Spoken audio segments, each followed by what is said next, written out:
Hi guys, hope you're well. Attached here is the video to program 5. As always, any questions, just give us a shout on the Facebook group.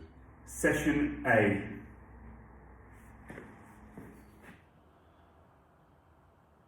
For exercise A1, 2 and 3, you're going to perform them as a mini circuit with minimal rest in between each one. You're going to need one of the bands around your ankles, okay, so just pick whichever resistance provides you a good stimulus without being too hard. Obviously, as you get stronger, you can use the thicker bands.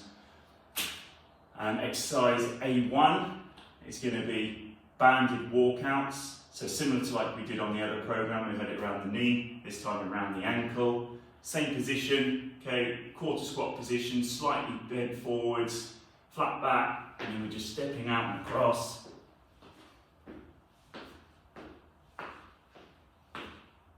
Okay, always keeping a good space between the feet so that they're not coming together and losing that tension in the band.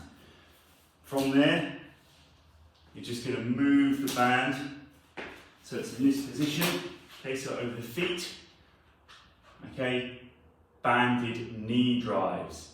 So in a running motion, bringing the knee up, slight pause at the top,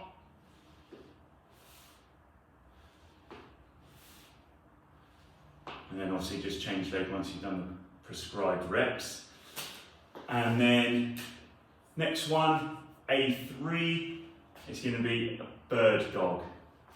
Cracking name, I know. So 4-point kneeling position, head neutral, so looking forwards, or looking down rather, not looking up like that. Head down, and then just going to go with the opposite arm and opposite leg.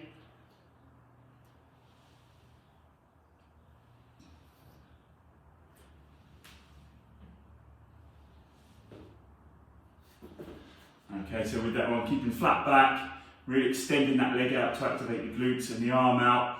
So you're going to be unstable. So that's where your core control is going to come in to keep your body nice and stable in that position.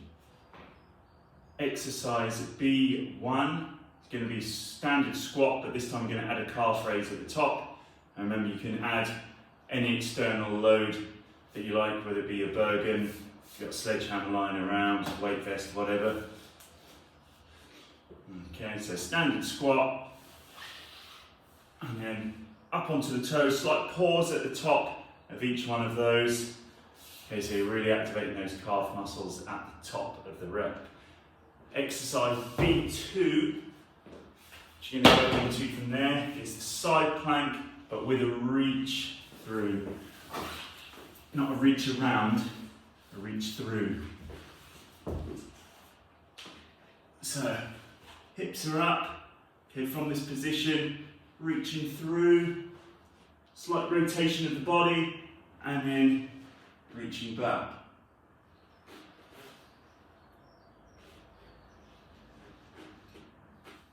Exercise C1, okay, it's got a couple of different names, walkouts or inchworm it's known as. Okay, and the variation that we're going to do here is, because you might not have much space, we'll just do it on the spot, and we're going to do the one where you have fairly straight legs so that you're getting a good stretch for your hamstrings as well as strengthening your upper body and core strength.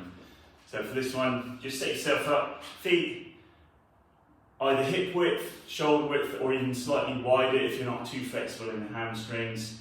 And then you're just going to bring your hands down, walk yourself out. One good press up at the end, walk back again, keeping fairly straight. And then you can either stand all the way up if you need a little bit of a rest, or you can just go straight into it from that position. So from there, you press up, get to that point, and then walk back out. Exercise C2 is single leg curls with a hip thrust. So this time, leg up onto the ball, okay, place one leg up and out of the way, head goes back, hips come up, curl ball in, out, hips back down. and then just repeat. And obviously change legs. Exercise D1 is either pull-ups, again if you've got the pull-up bar, remember you can use assisted pull-ups if you need to by using a resistance band to help you, or you can do jumping pull-ups. Alternatively, you've all got Day-Sack or a Bergen, so then you'll do the bent over rows. So a little reminder for that exercise.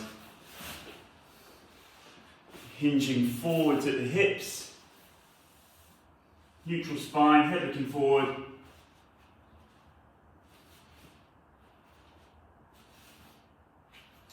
And just rolling it up towards the belly button.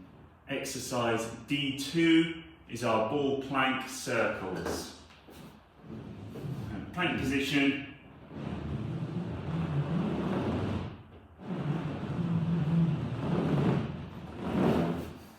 Just circling round, keeping again good flat back position, making sure the hips don't dip down. And if you want to make it harder, just make the circles bigger. Or if you want to make the stability harder, you can bring the feet closer together as well. Session B. Exercise A1, A2 and A3 are exactly the same as on program A. So your banded walkouts, the banded lateral walkouts, the banded knee drive and the bird dogs. Exercise B1 is a reverse lunge with a knee lift. You'll do all one side first. So for the reverse lunge, step back, and then as you come up, bring the knee up. So you're not just working on strength, but you're working on stability, okay, around the knee and the hip. Exercise B2 is pike press-ups. So starting to work the shoulders a little bit more on this one. Set yourself up, regular press-up position. You might find you need to go with a slightly wider grip if you're used to doing closer grip press-ups for these. And then bring the feet up. And then just lowering the head down towards the floor. Okay, you can change your position by bringing your feet in or out. The closer in they are, the more upright you are, the harder it will become, and the more loading of the shoulders you're going to get. Exercise C1 is the Bergen or Day-Sack Power Clean.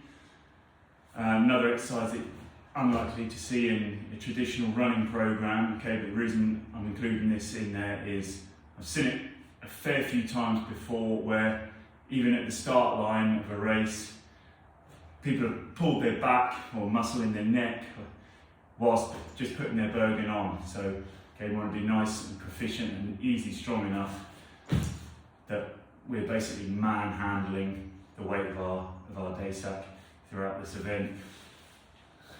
So to get this done, you're going to have that side of it facing away from you. Grab the handles in an overhand grip like that, and then you're going to rotate it and just bring it up to the shoulder like so. And then, so from the side view,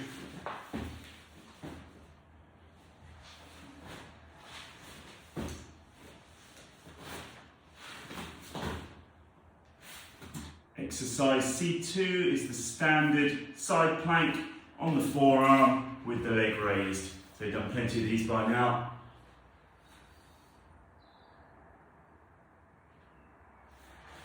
As always, make sure the hips are not sagging down. Keep a nice rigid body. Exercise D1 is a Romanian deadlift with a bent over row. So this is working hamstrings, glutes, lower back, so your whole posterior chain, as well as working the muscles in the mid and the upper back as well. Feet are hip width apart for this one. Hinge at the hips. Row the Bergen up, down, stand back up. Front view.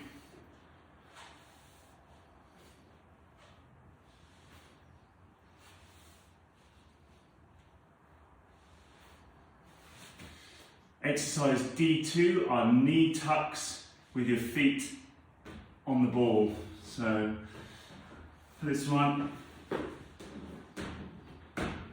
place your feet onto the ball, press up position, tuck the knees in. Controlled speed and make sure you're not sagging down like that. Strong core, keep that body nice and rigid. So that concludes program 5. Any questions on any of the exercises, just give us a shout.